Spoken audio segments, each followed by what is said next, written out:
Hello, everybody, and welcome to Bright Founders Talk at TEMI. TEMI is an international software development company that designs, builds, and delivers software for sustainable businesses and promising startups. Welcome to our podcast, where we bring you the most inspiring stories of entrepreneurs and experts in the software development industry. Now, each week we interview successful leaders who share their unique journeys and valuable insights. I'm your host, Barry. Now, today, we're lucky enough to have an amazing guest joining us, Johannes Ziegler, who is founder and CEO at Miaplaza Inc. Hello, Johannes. Welcome to the podcast. Good seeing you. Good talking to you. How are you doing today? I'm actually doing great. It's bright and early morning where I am. I'm in California, and it's blue sky, as you would expect. So I'm doing great. Yeah, people in England are very jealous of that. So I'm one of those people.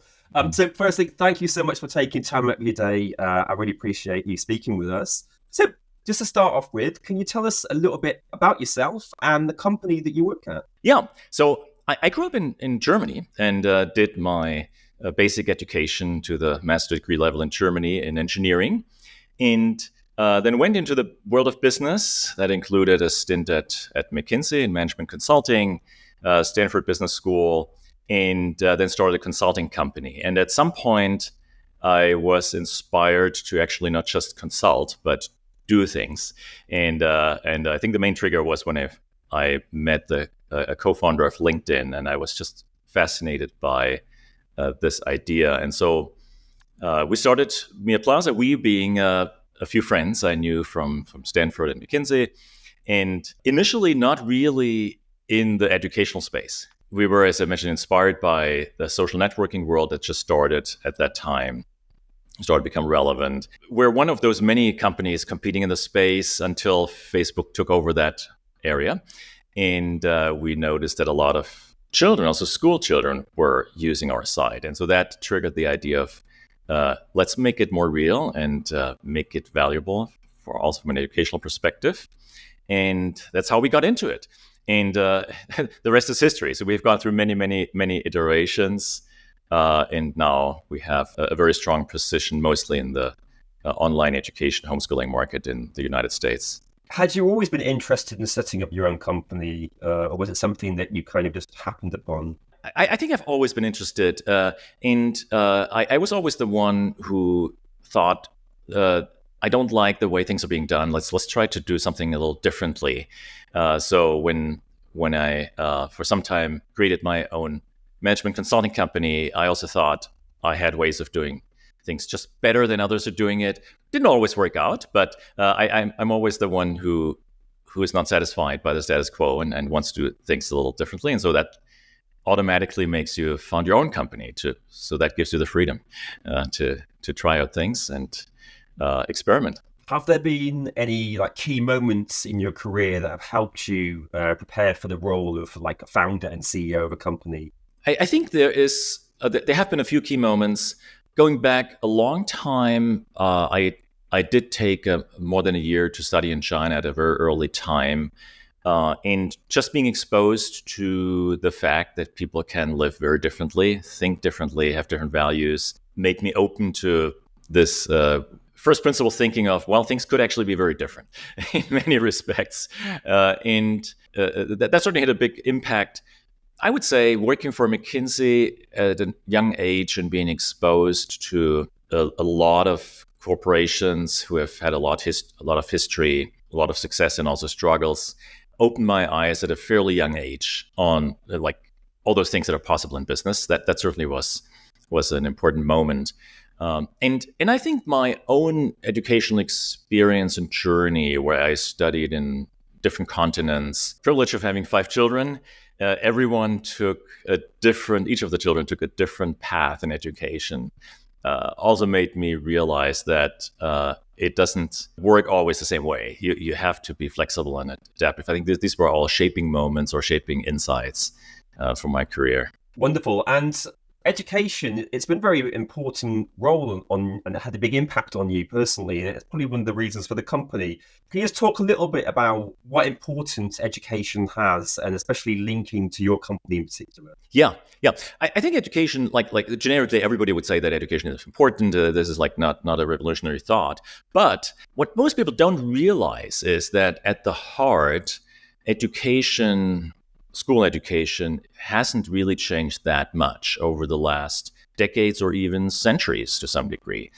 And the reality is that the world is changing very rapidly and is accelerating, is changing even more. Like everybody's talking about AI, so I don't want to bore people by adding to that. But it is obviously an important element that will change very much what is needed in the world, what kind of skills. It is also true that children have actually objectively changed. So there are studies saying that attention span has changed and gone down, unfortunately. And there's more and more children for whom the classic way of education doesn't work. So education, I think, is becoming more and more important because not only what you need to learn is changing, but also the way children can learn is changing too. And if you have those changes and you match it up with a very static educational system, this is not going to go well, and it is not going well. There is tremendous struggles in school education these days in the United States and many other countries as well. So that's why it's important to do something differently, and that's what we want to do. Speaking of doing things differently, comparing yourself to the competition, what do you do different? At the heart, we are different because we started not as a textbook company that then brought the content online.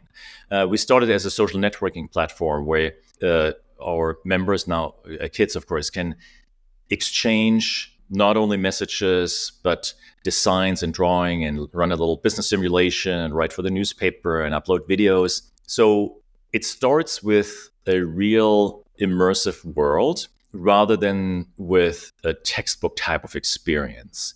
And we have, in addition to this aspect, we have invested a lot in making the lessons themselves also more engaging. So we have literally tens of thousands of applicants every year who want to create content for us, teachers.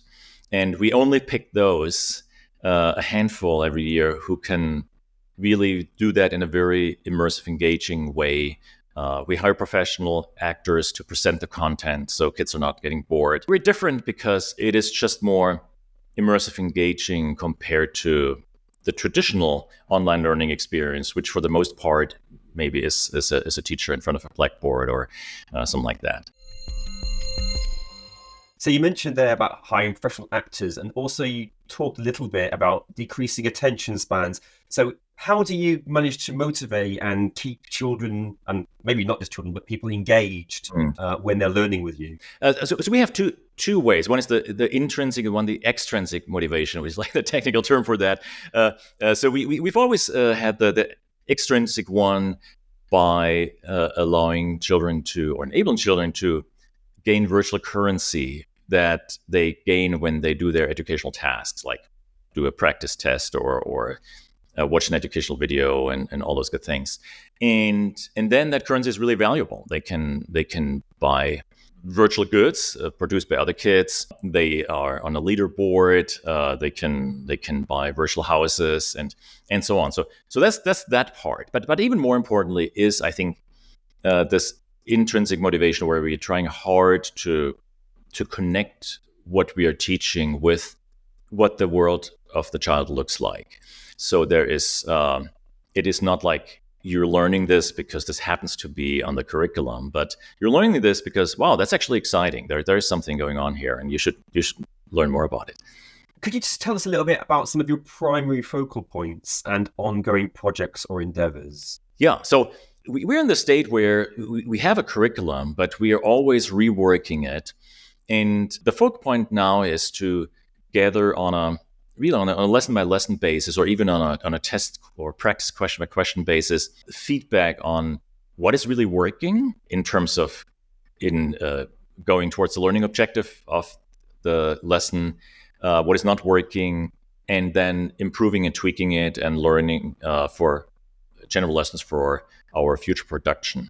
And that currently leads to this interesting state that some parts of our curriculum are several years old, and they're clearly not at the same level that the most recent lessons are. So we are constantly reworking the whole curriculum. And then the other direction we're going is to make it more and more individualized.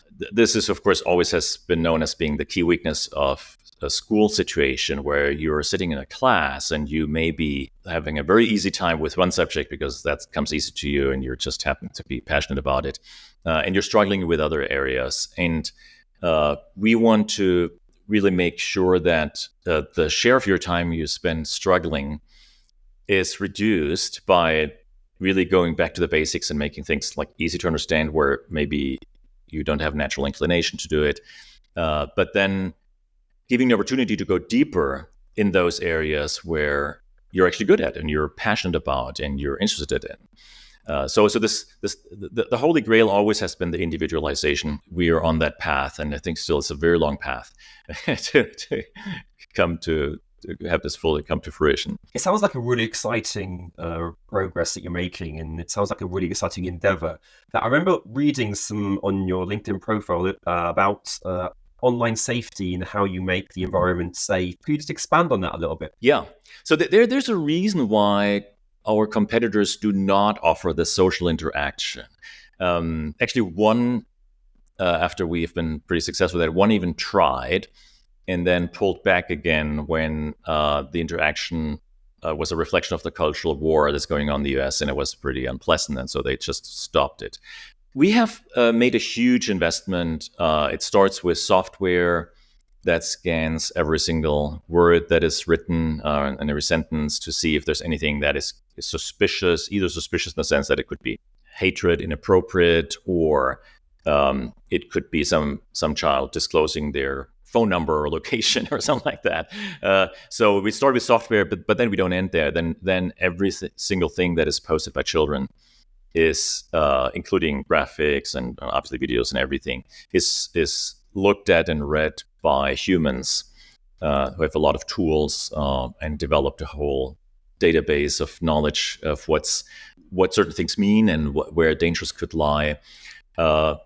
We are investing a lot in that. It does, of course, depress our margins.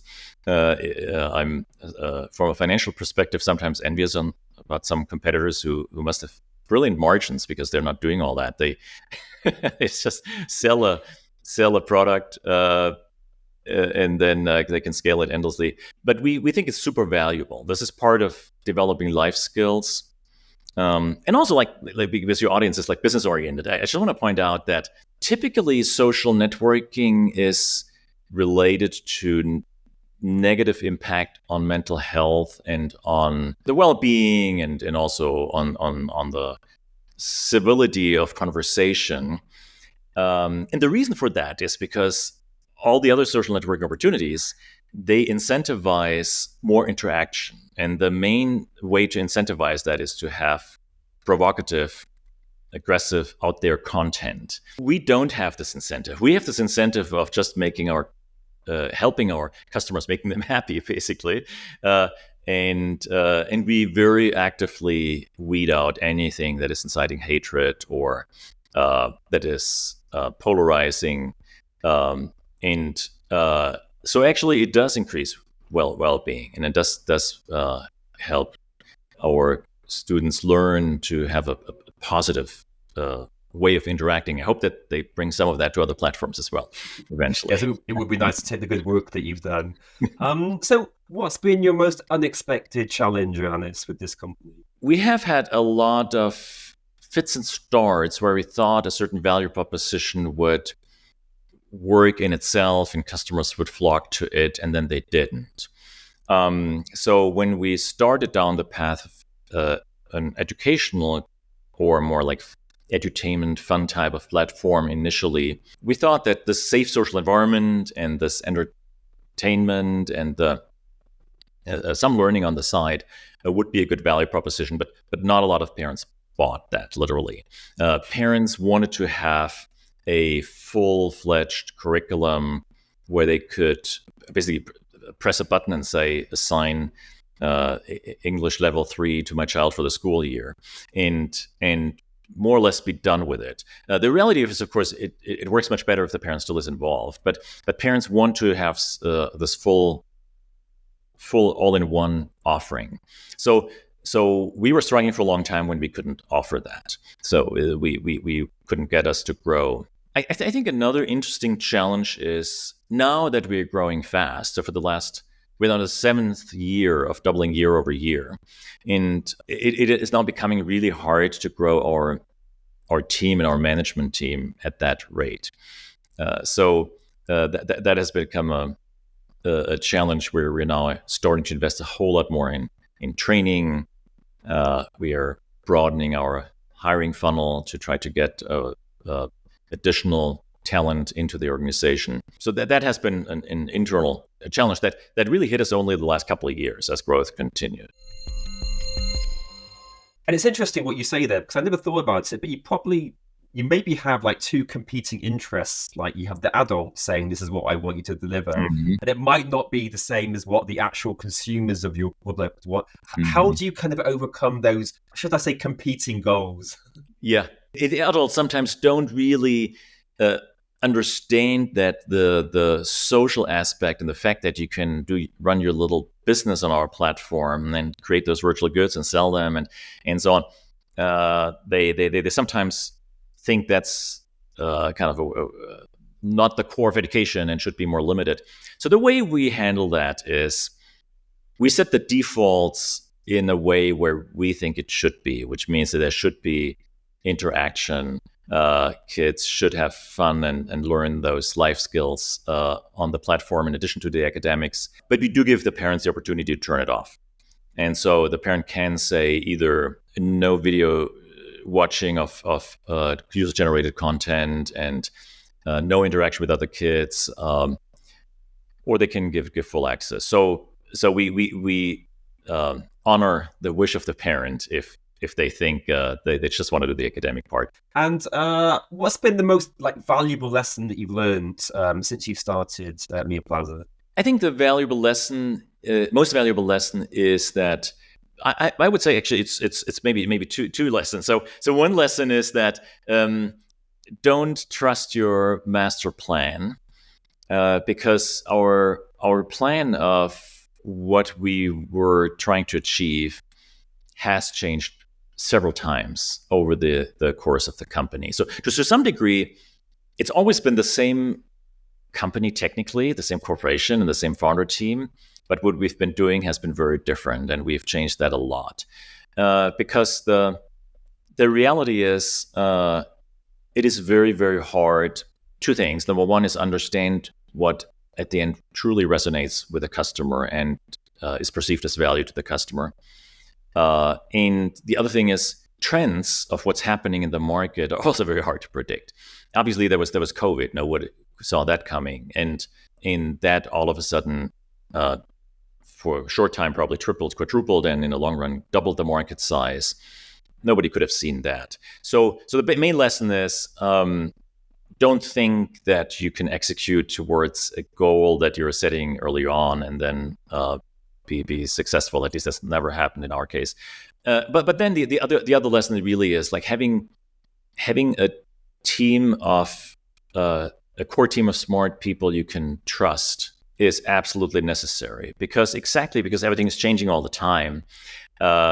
If you hire people based on a narrow description of this is what we're going to do and this is going to be your job, they will be very disappointed, and so will be you because it's going to change and it may not work anymore. And we had those cases too. And talking about disappointment where things don't work out quite the way that you want them to, how do you keep yourself motivated and engaged, especially when maybe you've had a run of bad luck or things aren't going the way that you envision? There are probably two ways. One is we use Slack like most other companies, and we have a channel where I've encouraged our customer service agents to occasionally plug in some positive comments from customers. Or pick up things on social media that people write about us.